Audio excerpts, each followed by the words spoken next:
Hello అండి, welcome back to our channel Banu recipes. వీడియోలో బీరకాయ కర్రీని ఎలా ప్రిపేర్ చేసుకోవాలో చూపిస్తున్నా. చాలా టేస్టీగా ఉంటుంది.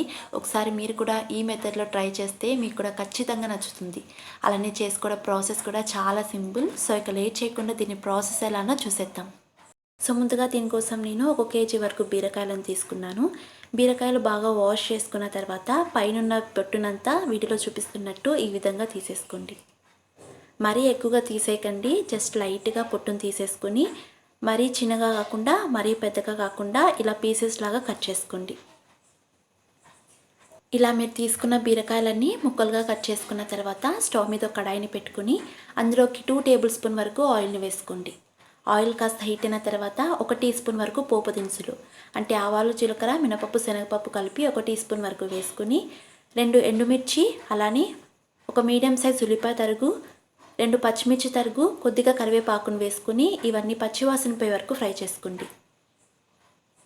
ఉల్లిపాయ పచ్చివాసన పోయే వరకు ఫ్రై చేసుకున్న తర్వాత ఇందులోకి 1 టీ స్పూన్ వరకు అల్లం వెల్లుల్లి పేస్ట్ వేసి అల్లం వెల్లుల్లి పేస్ట్ కూడా పచ్చివాసన పోయే వరకు ఫ్రై చేసుకోండి. ఇలా ఫ్రై చేసుకున్న తర్వాత ఇందులోకి మనం కట్ చేసి పెట్టుకున్న బీరకాయ ముక్కల్ని ఇందులోకి యాడ్ చేసుకోవాలి.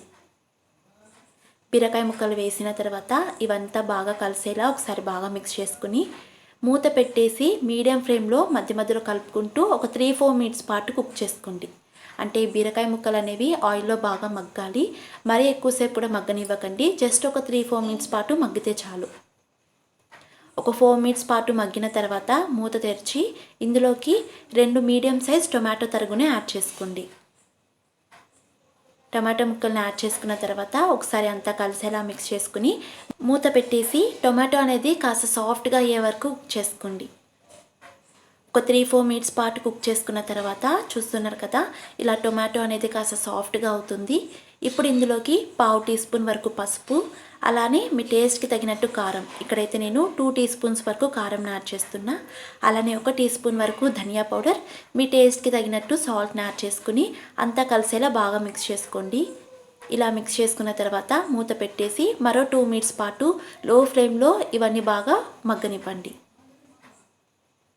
ఒక 2 మినిట్స్ పాటు మగ్గిన తర్వాత ఇందులోకి 2 టీ స్పూన్స్ వరకు ఎండు కొబ్బరి పొడిని యాడ్ చేసుకోండి. అలానే ఒక 3 టేబుల్ స్పూన్ వరకు వేయించిన పల్లీల పొడిని యాడ్ చేసుకోండి. ఇలా వేసిన తర్వాత అంతా కలిసేలా ఒకసారి బాగా మిక్స్ చేసుకుని ఇందులోకి 3 to 4 టేబుల్ స్పూన్ వరకు వాటర్ని యాడ్ చేసుకోండి. మరీ ఎక్కువగా వాటర్ని యాడ్ చేయకండి, జస్ట్ ఒక 3 to 4 టేబుల్ స్పూన్ వరకు వాటర్ని యాడ్ చేసుకోండి. వాటర్ వేసి ఒకసారి అంతా కలిసేలా మిక్స్ చేసుకున్న తర్వాత మూత పెట్టేసి లో ఫ్లేమ్లో ఆయిల్ సపరేట్ అయ్యే వరకు కుక్ చేసుకోండి. ఒక 4-5 మినిట్స్కి మూత తెరిచి చూస్తున్నారు కదా, ఇలా ఆయిల్ అనేది సపరేట్ అవుతుంది. ఇప్పుడు ఇందులోకి సన్నగా తరిగిన కొత్తిమీరని యాడ్ చేసుకుని ఒకసారి అంతా కలిసేలా మిక్స్ చేసుకున్న తర్వాత సర్వ్ చేసుకోవడమే. ఇది రైస్, రోటీస్ ఇలా ఎందులోకైనా సర్వ్ చేసుకోండి, చాలా టేస్టీగా ఉంటుంది. అలానే మీరు కూడా ఈ మెథడ్లో ఒకసారి బీరకాయ కర్రీని ట్రై చేయండి, ఖచ్చితంగా నచ్చుతుంది. అలానే వీడియో నచ్చినట్లయితే వీడియోని లైక్ చేసి మరిన్ని టేస్ట్ అండ్ హెల్తీ రెసిపీస్ కోసం మన ఛానల్ని సబ్స్క్రైబ్ చేసుకుని పక్కనే ఉన్న బెల్ ఐకాన్ కూడా హిట్ చేయండి. సో నేను పోస్ట్ చేసే ప్రతి వీడియోకి మీ నోటిఫికేషన్ వస్తుంది. And thanks for watching.